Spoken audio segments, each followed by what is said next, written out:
A Él sea toda la gloria.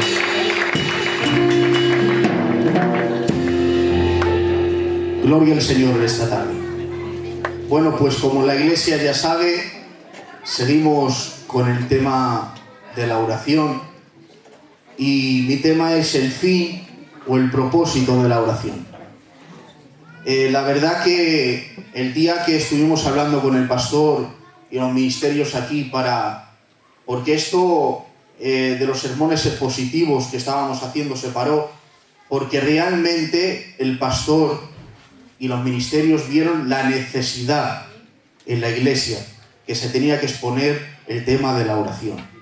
Y la verdad que hasta el día de hoy tengo que valorar a mi iglesia, porque esto no se encuentra en los chinos. Esto es una gracia y es una misericordia del Señor que Dios nos da de poder administrar las necesidades que hay en la iglesia. Gracias, pastor, por esta visión que Dios te da, que Dios te siga bendiciendo tu ministerio. Y bueno, tengo que confesar algo. Este tema que me ha tocado a mí me ha descubierto por completo y por la gracia del Señor me ha hecho ver no otra cosa que miseria en mi corazón y que realmente dudo si he hecho una oración a Dios como me exige la palabra. Dudo si he hecho alguna oración al Señor como me exige la palabra del Señor. Oh Dios. Leemos como referencia Mateo 7:7 y dice el rótulo la oración y la regla de oro. Es un texto muy predicado, muy conocido y con mucha ilusión. Y dice así: pedid y se os dará, buscad y hallaréis, llamad y se os abrirá, porque todo aquel que pide recibe, el que busca halla, y al que llama se le abrirá. Gloria a Dios. Qué alegría, qué gozo de texto. Pero este texto es el que me ha amargado durante 2 días, a mí realmente. Podemos ver que estos textos que hemos leído pertenecen al Sermón del Monte de Jesús, donde empieza en Mateo capítulo 5 y creo que acaba en Mateo capítulo 7. Jesús está predicando en el Sermón del Monte y aunque podemos ver y leer, parece ser diferentes temas, lo que Jesús predica, pero verdaderamente es uno, porque desde el capítulo 5 al capítulo 7 tienen todos mensajes el mismo hilo conductor. Jesús nos dice aquí lo que hemos leído, los teólogos y los que saben, lo titulan la triple exhortación. ¿Y cuál es la triple exhortación? Pedid y se os dará, buscad y hallaréis, llamad y se os abrirá. Pero me he encontrado que este texto en el griego, el tiempo presente de los imperativos indican continuidad y perseverancia. Es como Cristo en este texto lo pudiéramos cambiar y Cristo dijera verdaderamente: seguid pidiendo, perseverad en la búsqueda y no os canséis de llamar a la puerta hasta que os abra. Aunque los 3 verbos que podemos ver aquí, casi son sinónimos en su significado y se refiere a una misma obligación. ¿Qué es la obligación? El orar. Se caracterizan por una creciente intensidad. Primer verbo, pedir. Describe la acción básica de comunicarle a Dios nuestras necesidades. Segundo verbo, buscar. Es algo más que pedir, pues supone un grado de esfuerzo personal. Y tercer verbo, llamar, sugiere cierto esfuerzo en la perseverancia de una persona. Pero surge un problema, surge una incógnita. Aquí lo que hemos leído en mi Biblia y en casi todas las Biblias Las letras de este texto vienen en rojo. ¿Y saben lo que quiere decir que los textos, las palabras vienen en rojo? Es que Cristo mismo lo está diciendo. Y Cristo mismo está diciendo: pedid y os dará, buscad y hallaréis, llamad y se os abrirá. Porque todo aquel que pide recibe, el que busca halla, y al que llama se le abrirá. El problema que surge es el siguiente. Si Jesús es Dios, y Dios no miente, porque es verdad, y en Él no hay engaño porque es enteramente santo, entonces, ¿qué ocurre? Que pido y no recibo. Aquí hay un problema. Aquí sugiere una pregunta. Entonces, ¿qué ocurre? Que pido y no recibo, que busco y no hallo, y llamo y no se me abre la puerta. El problema no es Dios. Lo vuelvo a repetir. El problema no es Dios. El problema somos yo y usted. Porque verdaderamente una persona no pedirá si no tiene conciencia de su carencia. Una persona verdaderamente no buscará si no se encuentra perdido. Y verdaderamente una persona no llamará si verdaderamente no deseamos entrar. Santiago, capítulo 4, versículo 2 y 3. ¿Por qué pidiendo no recibimos? Codiciáis y no tenéis, matáis y ardéis de envidia y no podéis alcanzar. Combatís y lucháis pero no tenéis por lo que deseáis, porque no pedís. Y ahora esos problemas lo tienen porque no piden. Y ahora piden, pedís y no recibís porque pedís mal, para gastar en vuestros deleites. ¡Oh, almas adúlteras! Mi alma te glorifica, Señor. ¿Por qué pido y no recibo? Porque pedimos mal. Pedimos para nuestros deleites, pedimos para nuestras necesidades y pedimos para satisfacer nuestros placeres propios. ¿Por qué pidiendo no recibo? Porque nuestra motivación a la hora de pedir cara a Dios es errónea totalmente. ¿Por qué buscando no hallo? Porque busco satisfacer mis necesidades. ¿Por qué buscando no hallo? Porque mi motivación al buscar a Dios no es la adecuada. ¿Por qué llamando no se me abre? Porque verdaderamente no quieres entrar.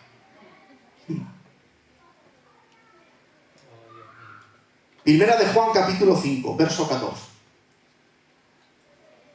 Y aquí está la clave. La misma palabra nos lo da. Y esta es la confianza que tenemos en Él, que si pedimos alguna cosa, Él nos oye. Me he cogido algo, ¿verdad? Sí, vamos a leerlo. Y esta es la confianza que tenemos en Él, que si pedimos alguna cosa conforme a su voluntad, Él nos oye. Amén. ¿Por qué? Cuando pides, no recibes. Porque no estás pidiendo conforme a la voluntad de Dios. No te vuelvas loco. No hay más. No estás pidiendo conforme a la voluntad de Dios. Por eso no lo recibes. Mateo capítulo 6, verso 31. Buscáis y no halláis. No os afanéis, pues, diciendo qué comeremos, o qué beberemos, o qué vestiremos. Porque los gentiles buscan todas estas cosas. Pero vuestro Padre Celestial sabe que tenéis necesidad de todas estas cosas. Un poco más para abajo.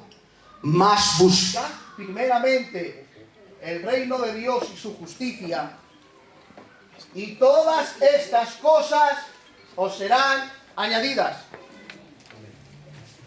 Buscáis y no halláis. ¿Por qué? ¿Qué nos dice el texto? Mas buscad primeramente el reino de Dios y su justicia. ¿Y cuál es el reino de Dios? Su voluntad.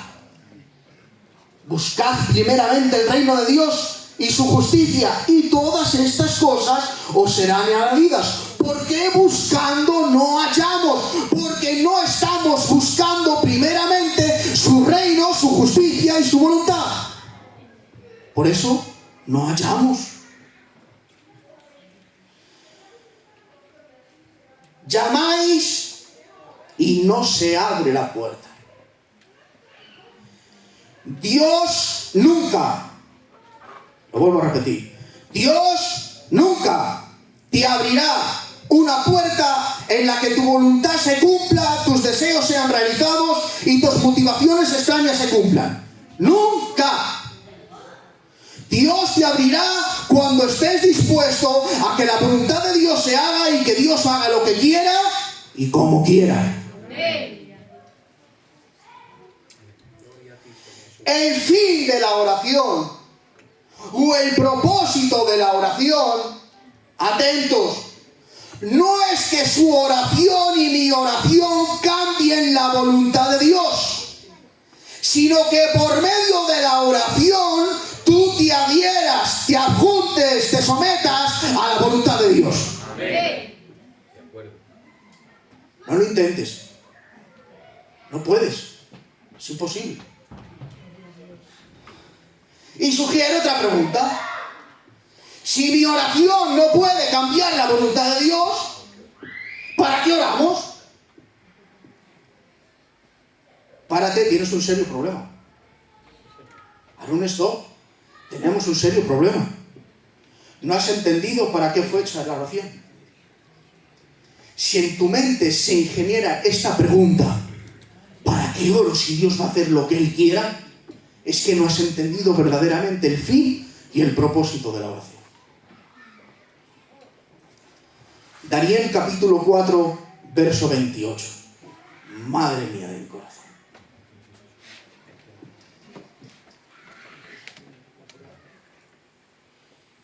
28. Todo esto vino sobre el rey Nabucodonosor al cabo de 12 meses. Paseando en el palacio real de Babilonia, habló el rey y dijo: ¿no es esta la gran Babilonia que yo edifiqué para casa real con la fuerza de mi poder y para gloria de mi majestad? Aún estaba la palabra en la boca del rey cuando vino una voz del cielo: a ti se te dice, rey Nabucodonosor, el reino ha sido quitado de ti, y de entre los hombres te arrojarán, y con las bestias del campo será tu habitación, y como a los bueyes te apacentarán, y 7 tiempos pasarán sobre ti. Haz que reconozcas que el Altísimo tiene el dominio en el reino de los hombres, y lo da a quien Él quiere. En la misma hora se cumplió la palabra sobre Nabucodonosor y fue echado de entre los hombres. Y comía hierba como los bueyes, y su cuerpo se mojaba como el rocío del cielo, hasta que su pelo creció como plumas de águila, y sus uñas como las aves. Mas el fin del tiempo, yo, Nabucodonosor, alcé mis ojos al cielo, y mi razón me fue devuelta. Y bendije al Altísimo, y alabé y glorifiqué al que vive para siempre, cuyo dominio es sempiterno, y su reino por todas las edades. Todos los habitantes de la tierra son considerados como nada, y Él hace según su voluntad en el ejército del cielo y en los habitantes de la tierra. Y no hay quien detenga su mano y le diga: ¿qué haces? Madre mía, madre mía. Salmo capítulo 33, versículo 6 al 11. Salmos 33, 6. Por la palabra de Jehová fueron hechos los cielos, y todo el ejército de ellos por el aliento de su boca. Él junta como montón las aguas del mar, y Él pone en depósito los abismos. Tema a Jehová toda la tierra, teman delante de Él todos los habitantes del mundo. Porque Él dijo y fue hecho, Él mandó y existió. Jehová hace nulo el consejo de las naciones y frustra las maquinaciones de los pueblos. Isaías 46, versículos 9 y 10. Isaías 46, versículos 9 y 10.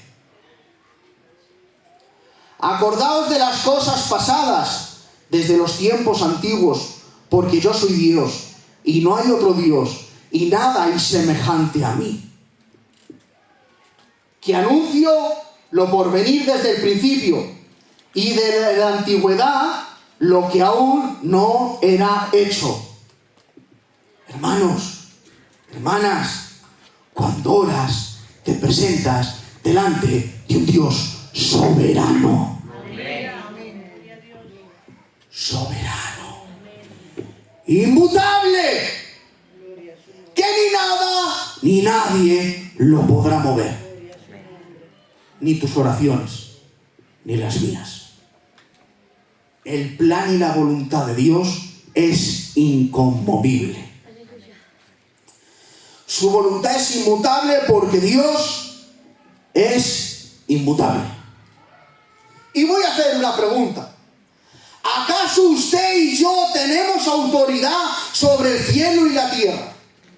¿Acaso usted y yo tenemos dominio sobre los reyes y los príncipes? ¿Qué podemos hacer nosotros, simples mortales personas finitas, simple barro, ante un océano tan grande y tan eterno como Dios? No podemos hacer nada.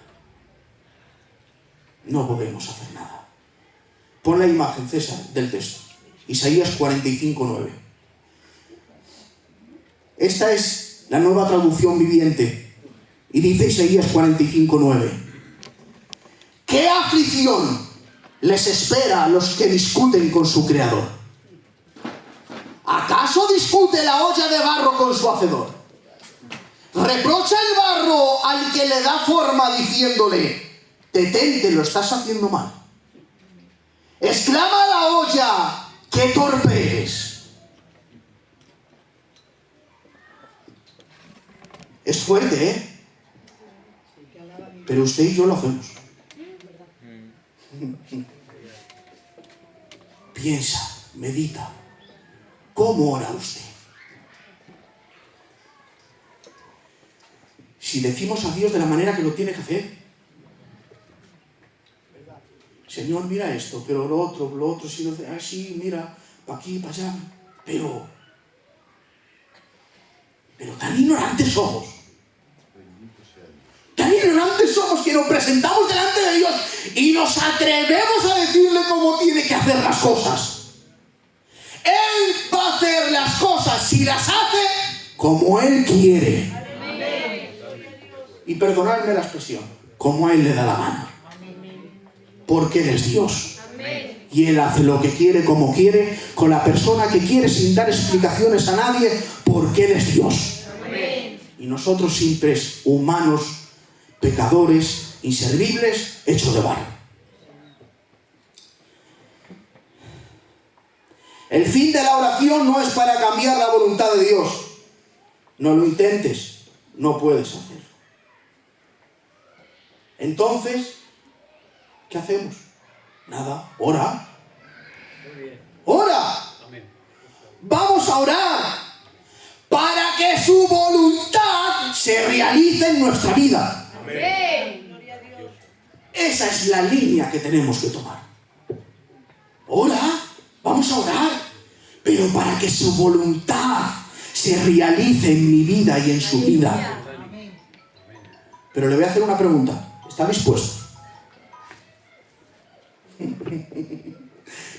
¿Está dispuesto a orar a Dios y a pedirle que se realice su voluntad en su vida? ¿Está dispuesto a hacerlo? pase lo que pase, ocurra lo que ocurra,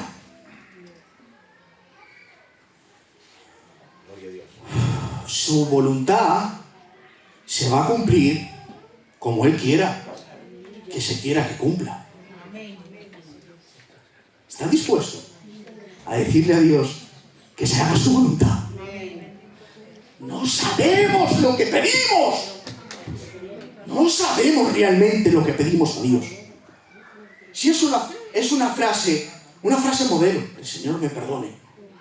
Señor, mira esto, mira lo otro, ay Padre, soy un miserable, no sé qué, no sé qué. Pero Señor, que por encima de todas las cosas se haga tu voluntad en mi vida. No sabes lo que estás pidiendo a Dios. Si sabemos verdaderamente lo que estamos pidiendo a Dios, a lo mejor ahí hacíamos un stop. Si verdaderamente pides a Dios que su voluntad se realice en tu vida, se va a realizar como Él quiera, no como tú quieras. Pase lo que pase y ocurra lo que ocurra. Su voluntad, a pesar de todo y por encima de todo, es buena, agradable y perfecta. Amén. Pero Dios es tan grande, está tan lleno de gracia, de misericordia, de amor y de verdad, que cuando oras para que su voluntad se haga en tu vida, Él por medio de la oración te prepara y te fortalece. ¡Ay, Dios mío! Menos mal que Él nos conoce. Menos mal que Él nos conoce. Pero ante todo lo que estamos diciendo, necesitamos algo. Necesitamos a alguien, necesitamos un modelo a seguir. ¿Y qué mejor modelo a seguir que nuestro Cristo? Amén. Dice en Hebreos capítulo 5, verso 7, y Cristo en los días de su carne, ofreciendo ruegos y súplicas con gran clamor y lágrimas, aquel que le podía librar de la muerte fue oído a causa de su temor reverente. Lucas capítulo 22, 42. Fue oído Cristo a causa de su temor reverente. ¿Y por qué Cristo fue oído? Muy fácil. Él dice, diciendo, Padre, si quieres pasa de mí esta copa. Atención. Pero no se haga mi voluntad, sino la tuya. Aleluya. Cristo fue oído a causa de su temor reverente. Que no se haga mi voluntad, sino la tuya. ¿Y qué implica tener un temor reverente delante de Dios? Implica un profundo respeto, que quiere decir reconocer la grandeza, poder y autoridad de Dios. Implica también un asombro y admiración, que significa experimentar el asombro ante la majestad y belleza de Dios.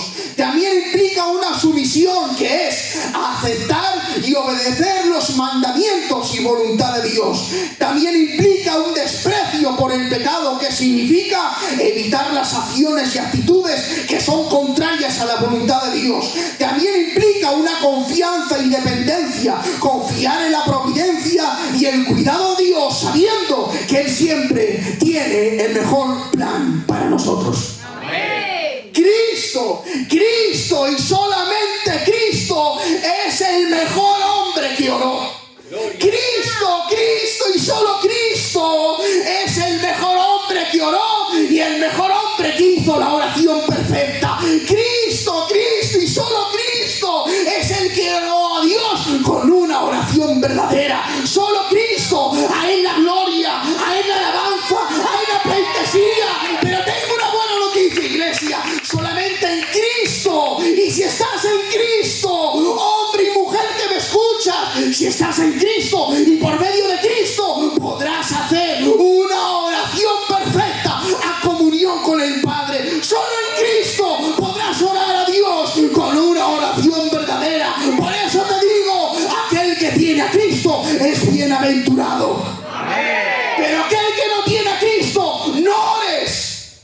no te escucha. Así es. Amén. Solo te va a escuchar una oración de arrepentimiento. Amén. Amén.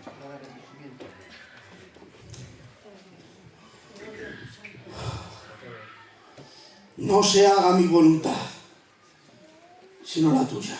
Amén. El fin de la oración. La oración tiene fin.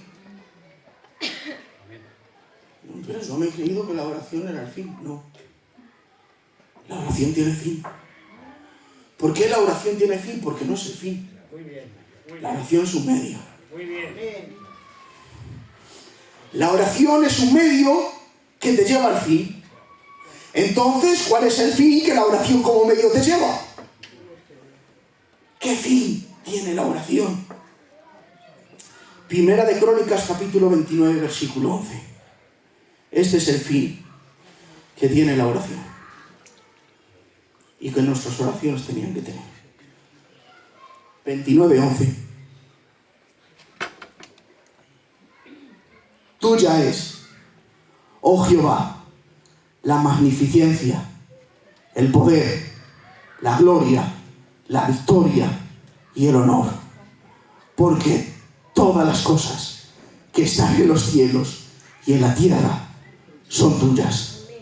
Tuyo, oh Jehová, es el reino y tú eres excelso sobre todos. Romanos capítulo 11, verso 33. 33. Oh profundidad de las riquezas de la sabiduría y de la ciencia de Dios. Cuán insondables son sus juicios e inescrutables sus caminos. Porque ¿quién entendió la mente del Señor? ¿O con quién fue su consejero? ¿O quién le dio a él primero para que le fuese recompensado?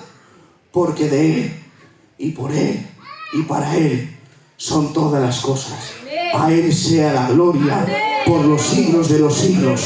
Amén. Amén. Este es el fin de la oración. Que Dios se lleve toda la gloria. El fin de la oración es que Dios sea glorificado. El fin de la oración es que Dios sea glorificado. Que su nombre sea puesto en lo más alto. Y cuando des la gloria a Dios, más incompetente, más miserable y más incapaz de poder realizar algo te vas a ver. Y cuando sea Dios glorificado y tú te veas por la gracia del Señor incapaz, débil, miserable, tendrás que exclamar y decir: ¿qué razón tienes? Nada podemos hacer fuera de ti. Nada, absolutamente nada. Cuanto más conozcas a Dios por las Escrituras, más gloria le podrás dar por medio de tu oración. Contra más conocimiento de la palabra, más gloria podrás dar a Dios en tu oración. Por medio del conocimiento viene el agradecimiento y el alabar a Dios. ¿Cómo vas a glorificar el nombre de Dios y agradecer a Dios si verdaderamente no sabes lo que Él ha hecho por ti? Es tan fácil, muy fácil. Lee la Biblia. Aleluya. Lee la palabra del Señor. Amén. Y ahí encontrarás el plan de Dios salvífico que Él tenía planeado antes de la fundación del mundo en la eternidad. Lee la Escritura. Y al leer la Escritura, el conocimiento que obtenemos te llevará a una oración de glorificar al Señor. El conocimiento que obtenemos a través de la palabra del Señor nos tendrá que llevar a una oración más gloriosa al Señor. Amén. Si no, ese conocimiento, como dice aquel gitano, paja por burro.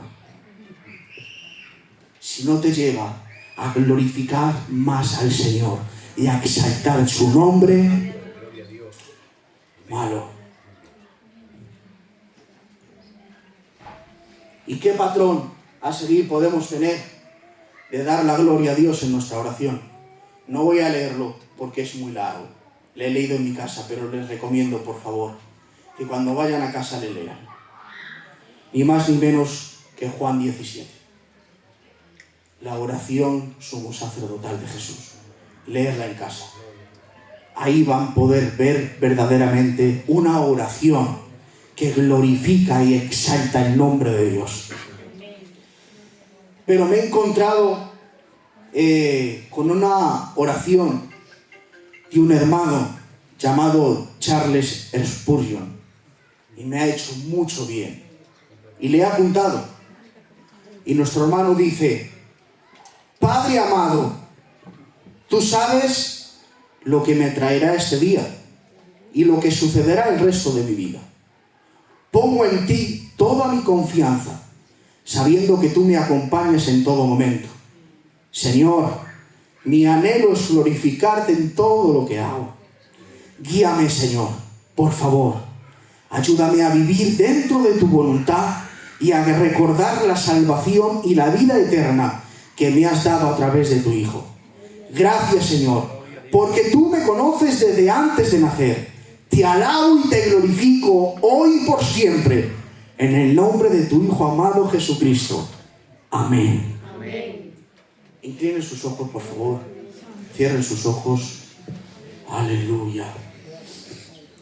Gloria a tu nombre, Jesús. Aleluya. Dale gracias al Señor y que Él nos ayude, y a mí el primero, a comprender que la oración no es para cambiar la voluntad de Dios, sino para que nosotros nos metamos en su voluntad. Y que el Señor me ayude a entender que el fin de mi oración tiene que ser glorificar y honrar el nombre del Señor. Gracias, Señor, por estos momentos. Gracias porque tú eres bueno y para siempre es tu misericordia. Gracias, Señor. Gracias por darme la dicha y el privilegio y el honor de poder transmitir tu palabra a tu pueblo. Ayúdanos, por favor, no solamente a escuchar tu palabra, sino a ponerla por obra. Ayúdanos, por favor. Somos hombres ilimitados, pecadores con muy pocas fuerzas, Señor, pero necesitamos de ti. Necesitamos de ti, solamente a ti, con urgencia te necesitamos. Gracias, Señor, gracias. En tu nombre, Jesús.